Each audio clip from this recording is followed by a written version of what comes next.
de ce nom.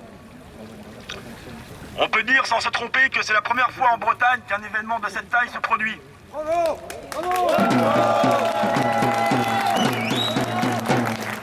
Bravo à vous d'être venus. Malgré que nos voisins français aient déclaré l'état d'urgence, nous montrons que chez nous en Bretagne, on n'a pas peur, que des hommes et des femmes sont là, se tiennent debout, pour dire on n'a pas peur. Bravo! Bravo!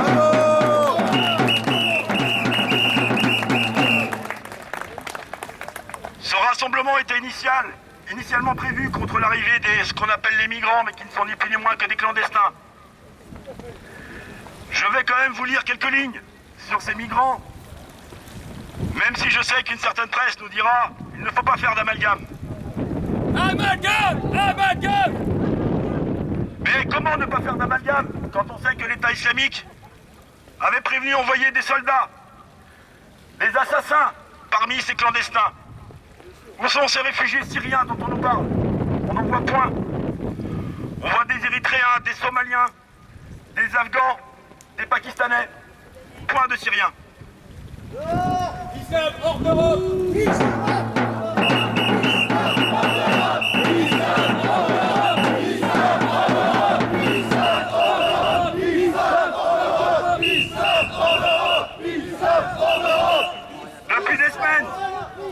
Depuis des semaines, l'État français, par la voix de son Premier ministre, de son Président et de son ministre de l'Intérieur, veut imposer à la Bretagne, notamment et à ses communes, l'arrivée massive d'immigrés en provenance de Syrie, mais surtout d'Afrique et de Syrie et d'Asie. Béatement, fidèles et traditionnels collaborateurs de l'État, mais aussi des associations d'extrême gauche, qui n'en demandaient pas tant, de nombreux maires dans les 5 départements bretons ont décidé d'ouvrir les portes de leur ville à ces masses d'immigrés. Pour ceux qui ne souhaiteraient pas en accueillir, excusez-moi, tout comme ceux qui refusent de construire des logements sociaux réservés en priorité aux familles immigrées, l'État a décidé désormais de se passer des maires et de faire appel directement au préfet. C'est le retour du jacobinisme violent et répressif. Bravo! La Bretagne! En Breton! La Bretagne! En Breton! La Bretagne!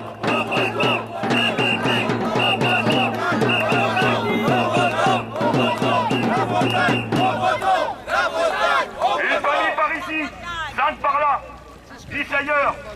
Et demain, la démographie faisant son travail, des dizaines de milliers d'extra-européens sur le sol breton. Le tout sans qu'aucun maire, sans qu'aucun préfet ne se prononce en faveur de référendums locaux et d'exprimer sa volonté ou son refus d'accueillir ces populations. Il ne s'agit pas de réfugiés, mais bel et bien d'une colonisation de peuplement.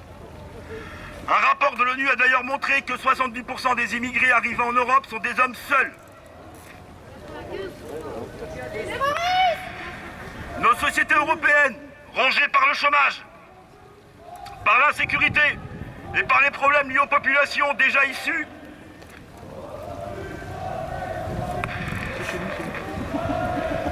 nos sociétés européennes, rongées par le chômage, par l'insécurité et par les problèmes liés aux populations déjà issues de l'immigration présente et qui pénètrent depuis 4 décennies sur notre sol grâce notamment au regroupement familial, sont au bord de l'explosion. La guerre civile est dans toutes les têtes et approche à grands pas, comme nous l'a prouvé l'actualité hier. Pontivy est l'exemple même de ces villes bretonnes, tranquilles jusqu'ici, dans lesquelles les élus locaux, départementaux, régionaux, soutenus par l'État, tentent d'agglutiner des populations immigrées dont la population ne veut pas. Nous refusons d'être envahis et demain remplacés par des populations immigrées dont nous ne voulons pas sur notre sol, pas par haine, mais simplement parce que nos valeurs, notre culture, notre histoire, nos traditions sont incompatibles avec les leurs.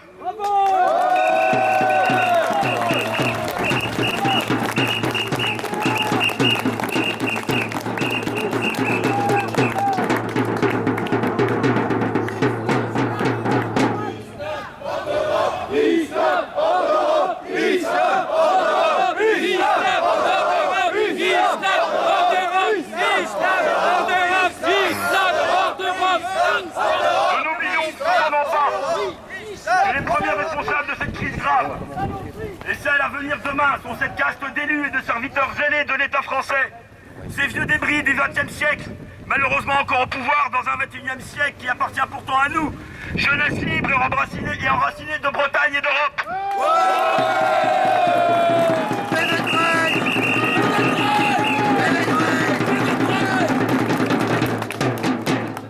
Parce que nous refusons d'accueillir un immigré de plus sur notre sol tant que des Bretons seront en chômage et sans logement en Bretagne.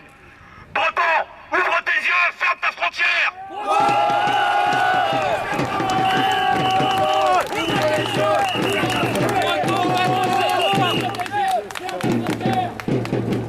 Parce que nous ne voulons pas demain vivre une guerre civile et ethnique qui menace clairement la société bretonne et européenne. Breton, ouvre tes yeux et ferme ta frontière.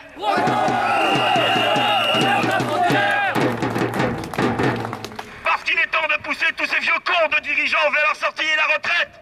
Breton, ouvre tes yeux, ferme ta frontière. Parce qu'enfin, nous réclamons la tenue de référendums locaux pour que le peuple puisse s'exprimer partout où des élus souhaitent venir ces immigrés.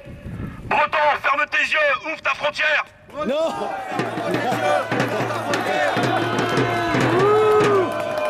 Pontivy, c'est pas le Mali.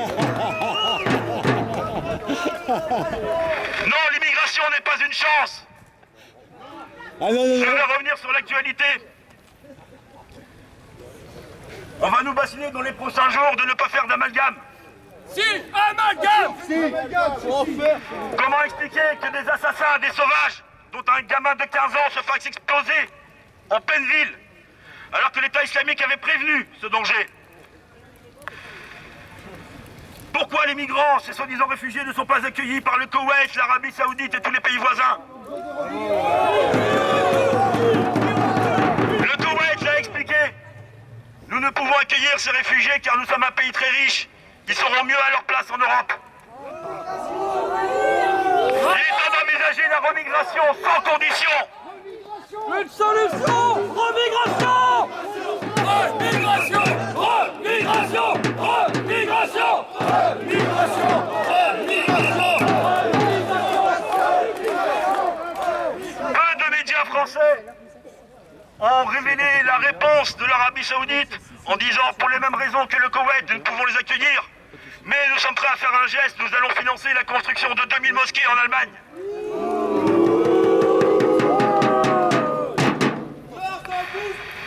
Quelle est la réponse de nos dirigeants face aux attentats? Combattre le racisme. Quelle est la réponse de nos dirigeants pour combattre le chômage? Combattre le racisme. Quelle est la réponse de nos dirigeants pour la précarité? Combattre le racisme. Quelle est la réponse des dirigeants pour l'endettement public? Combattre le racisme. Quelle est la réponse des dirigeants contre l'insécurité? Combattre le racisme. Cette bande d'incapables, nous devons tous les mettre au chômage, tous les virer.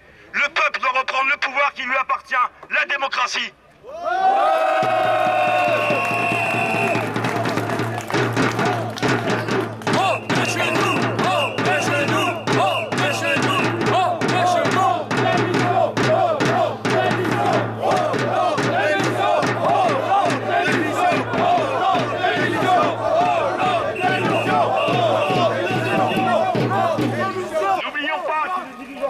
Qui maîtrisent tant la Bretagne et les Bretons tiennent des discours ahurissants.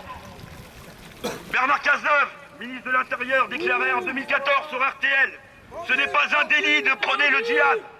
Nous déclarons Cazeneuve coupable. Taubira, Christiane Taubira, garde des Sceaux, il faut comprendre le jeune qui part en Syrie. Nous déclarons Taubira coupable. Jacques Lang, l'islam est une religion de paix et de lumière. Nous déclarons Jacques Lang coupable. Plenel, c'est une immense chance pour la France d'être le premier pays musulman d'Europe. Coupable. Au poteau. Une seule solution à envisager aujourd'hui, la remigration pure et simple. Une solution. Remigration. Remigration. Remigration.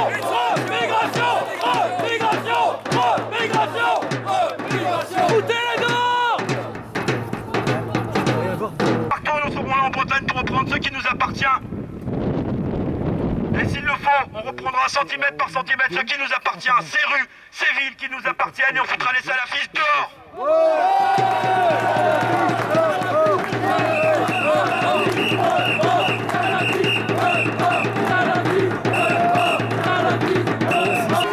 Ce rassemblement est maintenant terminé. Merci à tous de vous être déplacés. Je vous demanderai avant de partir, si jamais on recroise les 15 clodos de gauchistes, de les mépriser tout simplement. Ça ne sert à rien de leur courir après. Nous allons nous disperser d'ici un quart d'heure, 20 minutes dans le calme. Merci à tous.